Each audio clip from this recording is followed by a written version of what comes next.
Hello everyone, एक बार फिर स्वागत करते हैं हम आपका अपने जीपी एकेडमी यूट्यूब चैनल में। तो आज हम बात करने वाले हैं कूलाम का स्थिर विद्युत बल का नियम। कूलाम का नियम आप अक्सर देखते हो एग्जामों में पूछे जाते हैं। इससे रिलेटेड बहुत सारे क्वेश्चंस होते हैं जो आपको एग्जाम में पूछे जाते हैं। इसीलिए आज हम आपको लाए हैं कूलाम का नियम। ये कूलाम का नियम क्या है, इसका न्यूमेरिकल हम कैसे करेंगे, इसके नियम की उत्पत्ति कैसे हुई और इसे हम सॉल्व कैसे करेंगे। बहुत सारी क्वेश्चन इस पर से बन के आती हैं। तो चलिए हम वीडियो को शुरू करते हैं। आप लोग वीडियो को लाइक और चैनल को सब्सक्राइब कर लें। पहले हम जान लेते हैं कूलाम का नियम क्या है, फिर उसके बाद इसकी उत्पत्ति और रचना के बारे में बात करेंगे। कूलाम का नियम क्या है? कूलाम के नियम के अनुसार दो स्थिर बिंदु आवेशों के बीच लगने वाला आकर्षण अथवा प्रतिकर्षण बल दोनों आवेशों की मात्राओं के गुणनफल के अनुक्रमानुपाती तथा उनके बीच की दूरी के वर्ग के व्युत्क्रमानुपाती होता है। ठीक, कूलाम का नियम क्या कहता है? कूलाम के नियम के अनुसार किन्हीं दो स्थिर बिंदु आवेश कोई दो स्थिर बिंदु आवेश हैं जिनके बीच लगने वाला आकर्षण अथवा प्रतिकर्षण बल दोनों आवेशों के मात्राओं के गुणनफल के अनुक्रमानुपाती तथा उनके बीच के दूरी के वर्ग के व्युत्क्रमानुपाती होता है। ठीक है, ये हो गया हमारे कूलाम का नियम। यह बल दोनों आवेशों के मिलने वाली रेखा के अनुदिश होता है। अनुदिश का मतलब होता है दोनों के विपरीत दिशा में होता है। ठीक है, तो हमें कूलाम का नियम क्या है और कूलाम के नियम का हमें सूत्र क्या प्राप्त होता है? F this equal 1/4 pi epsilon not Q1 Q2 upon R²। ये है हमारे कूलाम का नियम और इसी को हमें क्या करना है, सॉल्व करना है कि ये नियम आया कैसे। ठीक, इस वीडियो में हम आपको बताएंगे कि ये नियम आया कैसे।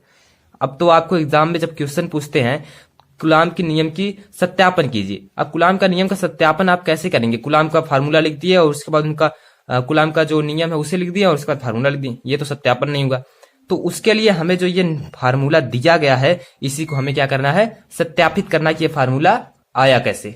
ठीक है, तो चलिए हम इसे सत्यापित करते हैं कि ये फार्मूला कैसे आया। आपको हमने अभी इनका जो नियम बताया इसी नियम का उपयोग करके हम आपको इनका जो फार्मूला है ये फार्मूला इसी को हम निकालेंगे। आप लोग बस वीडियो को लाइक जरूर से कर देना। ठीक है, तो आप लोग वीडियो को देखते रहिएगा अंत तक। हम इन्हीं के नियम का उपयोग करके हम इस फार्मूले को निकाल देंगे। बस इस जो हमने जितनी टॉपिक्स लिखी है इन्हीं टॉपिक का यूज करके इस फार्मूले को निकालेंगे। ठीक है, आप लोग फार्मूले को एक बार नोट कर लीजिएगा दिमाग में। ठीक है, तो चलिए हम इसे निकालते हैं। नियम में क्या दिया गया था कि दो स्थिर बिंदु आवेशों के बीच लगने वाला आकर्षण तथा प्रतिकर्षण बल। तो पहले हम दो आवेश बना लेते हैं, उसके बाद आगे की जानकारी लेंगे। ठीक है, पहले हम बना लेते हैं दो आवेश। दो आवेश हैं, कुछ दूरी पर रखे गए हैं। हम मान लेते हैं Q1 और इधर मान लेते हैं हम Q2। ये हो गए हमारे दो आवेश Q1 और Q2। ठीक है, तो ये दो आवेश रखे गए हैं। अब इनके मध्य एक दूरी भी होगी जिसे हम डिनोट करते हैं R से, यानी कि हम इसे R से प्रदर्शित करते हैं। ठीक है, ये हो गई जो दूरी हमारी R से प्रदर्शित करते हैं। ठीक है, तो नियम में क्या कहा गया था? दो स्थिर बिंदु आवेशों के बीच लगने वाला आकर्षण तथा प्रतिकर्षण बल। इन दोनों आवेशों के बीच क्या लग रहा है? एक आकर्षण और प्रतिकर्षण बल लग रहा है, जिन्हें हम इस नियम में जानेंगे। ठीक, दोनों आवेशों के मात्राओं के। अब हमने यहां तो लिख लिया। ठीक है, ये होगा Q1 और Q2। और आगे क्या लिखा गया था उस फार्मूले में? आगे क्या नियम में दिया गया था? किन्हीं दो स्थिर बिंदु आवेशों के बीच लगने वाला आकर्षण तथा प्रतिकर्षण बल दोनों आवेशों की मात्राओं के गुणनफल के अनुक्रमानुपाती होता है। ठीक है, तो हम कूलाम के नियम किससे प्रदर्शित करते हैं? यफ से। ठीक है, यफ। अब क्या हुआ यहाँ पर? अनुक्रमानुपाती होता है। ठीक है, दोनों आवेशों के मात्राओं के गुणनफल के अनुक्रमानुपाती होता है। दोनों आवेशों की मात्राओं के गुणनफल के अनुक्रमानुपाती होता है। तो अनुक्रमानुपाती का हमने सिंबल लगा दिया, ये हो गया अनुक्रमानुपाती। और दोनों आवेशों का मात्रा क्या है? एक आवेश का मात्रा है Q1 और दूसरे आवेश का मात्रा है Q2। तो हमने यहाँ पर लिख दिया Q1 इंटू Q2। ठीक, इतना तो हमने लिख दिया। यफ समानुपाती Q1 इंटू Q2। ठीक है, आगे क्या दिया गया था इसमें? तथा उनके बीच के दूरी के वर्ग के व्युत्क्रमानुपाती होता है। व्युत्क्रमानुपाती इनके बीच की दूरी के वर्ग के व्युत्क्रमानुपाती। इनके बीच की दूरी क्या है? R है। इनके बीच की दूरी क्या है? हमारे R है, तो हमने R ले लिया। ठीक है, R, इनके बीच की दूरी R हो गई। अब R का क्या करा है? इनके बीच के दूरी के वर्ग के व्युत्क्रमानुपाती है। ठीक है, हमने इसका वर्ग भी कर दिया। और व्युत्क्रमानुपाती का मतलब होता है इसका उल्टा। जब हम R² का उल्टा करेंगे तो यह क्या हो जाएगा? 1/R²। अब हम यहाँ पर इंटू करा देंगे 1/R²। ठीक है, ये हो गया आर स्क्वायर। तो 1 से अगर इसमें इंटू कराएंगे तो मतलब वही हुआ। तो हम क्या लिखेंगे, एफ समानुपाते Q1 Q2 upon R square. ठीक है, इतना हमें मिल गया। अब हम इसके आगे चलते हैं। जो ये समानुपाते का चिन्ह है, अगर हम इसे हटाएंगे तो क्या निकलेगा, यानी कि जो समानुपाते है जब हम इसे हटाएंगे तो हो जाएगा हमारा एफ इक्वल, हमें बराबर लाना है तो एफ इक्वल यहाँ पर आ जाएगा के एक नियतांक है, कांस्टेंट है, तो हम यहाँ लिखेंगे Q1 Q2 upon R square. ठीक है, इतना हमें मिल गया, एफ इक्वल के Q1 Q2 upon R square. ये हो गया। अब हमें यहाँ जो के नियतांक दिया गया है इसे हटाना है। ठीक है, जो हमें के नियतांक दिया गया है इसे अब हमें हटाना है। तो चलिए भाई इसे भी हम हटा देते हैं।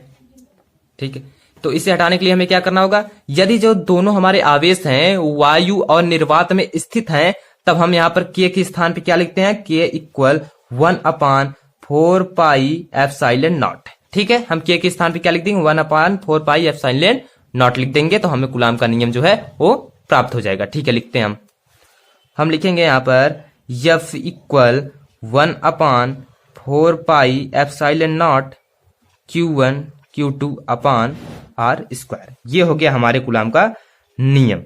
ठीक है, ये मिल गया हमें कूलाम का नियम। यही हमें क्या करना था, सिद्ध करना था। अब तो ये तो सिद्ध हो गया, ये हो गया हमारे कूलाम का नियम। ठीक है, ये कूलाम का नियम निकल गया। तो अब कूलाम का नियम निकल गया, तो इसका मात्रक क्या होता है। आपको एग्जाम में एक एक नंबर के क्वेश्चन से पूछ देता है कि कूलाम के नियम का मात्रक क्या है। तो मात्रक याद रखना सबसे इंपॉर्टेंट बात है, आपको मात्रक याद रखो। हर एक फार्मूले का आपको मात्रक याद रखना जरूरी है। तो इसका जो मात्रक होता है क्या होता है, न्यूटन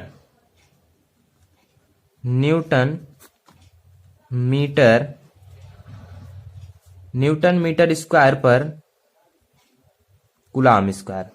ठीक है, इसका मात्रक जो होता है न्यूटन मीटर स्क्वायर पर कूलाम स्क्वायर होता है। ठीक है, जब आप क्वेश्चन सॉल्व करते हो तो आपको केवल Q1 और Q2 और R का मान दिया रहेगा और 1 अपान एप्सिलॉन नॉट का तो मान दिया नहीं रहेगा।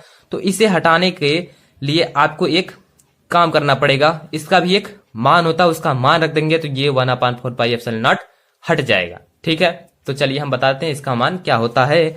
1 अपान 4 पाई एप्सिलॉन नॉट का मान होता है 9 इंटू 10⁹। ठीक है, और इसका भी मात्रक यही होता है न्यूटन मीटर स्क्वायर पर कूलाम स्क्वायर।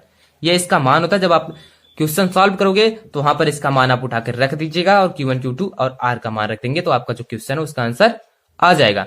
ठीक है, तो आपको एग्जाम में एक और इंपॉर्टेंट चीज पूछ देता है कि एप्सिलॉन नॉट क्या है। अब ये एप्सिलॉन नॉट क्या है भाई, एप्सिलॉन नॉट निर्वात की वैद्युत शीतलता है। क्या है, निर्वात की, ये बहुत इंपॉर्टेंट चीज है, एग्जाम में पूछी जाती है। निर्वात की वैद्युत शीतलता है, वैद्युत शीतलता है। क्या है ये, निर्वात की वैद्युत शीतलता है जो एप्सिलॉन नॉट है। इसका भी एक मान होता है, चलिए हम बता देते हैं इसका मान क्या होता है भाई। इसका मान भी आपसे एग्जाम में एक एक नंबर के ऑब्जेक्टिव क्वेश्चन में पूछ देता है कि इसका मान क्या होता है। तो जो इसका मान है 82854 इंटू 10⁻⁻12। इसका ये मान है एप्सिलॉन नॉट इक्वल 8854 इंटू 10⁻⁻12। ठीक है, ये तो हो गया इसका मान। अब इसका मात्रक भी अलग, इसका जो एप्सिलॉन नॉट का मात्रक है वो क्या होता है, अलग होता है। जो हमारा फार्मूला है उसके मात्रक से और इसके मात्रक में डिफरेंस है। इसका मात्रक आपसे पूछ दिया जाता है एग्जाम में, तो हम इसका मात्रक पहले बताते हैं, उसके बाद आपको जो इसका मात्रक होता है, जो हमारा ऊपर फार्मूला दिया गया था, जो हमने कूलाम के नियम का जो फार्मूला निकाला उसके फार्मूले का जस्ट विपरीत है। इसका क्या होता है, विपरीत है, यानी कि पहले हो जाएगा कूलाम स्क्वायर पर न्यूटन मीटर स्क्वायर। ठीक है, ये हो गया इसका विपरीत, यानी कि उल्टा हो गया, मीटर स्क्वायर। ठीक, तो यहां पर आपको ये जो चीज है ये इंपॉर्टेंट है, आपको एग्जाम में ये चीजें पूछ दी जाती हैं। जैसे पिछले साल एग्जाम में पूछा था कि निर्वात में वैद्युत शीतलता का मात्रक क्या होता है, तो आप इसका मात्रक याद रखे रहेंगे, तभी आप एग्जाम में इसका ऑब्जेक्टिव क्वेश्चन में टिक मार के 1 नंबर लेके चले जाएंगे। ठीक है, वीडियो को हम यहीं पे करते हैं एंड। आप लोग वीडियो को लाइक और चैनल को सब्सक्राइब करते हैं। हम मिलते हैं इसके नेक्स्ट वीडियो में नेक्स्ट टॉपिक के साथ, तब तक के लिए बाय बाय।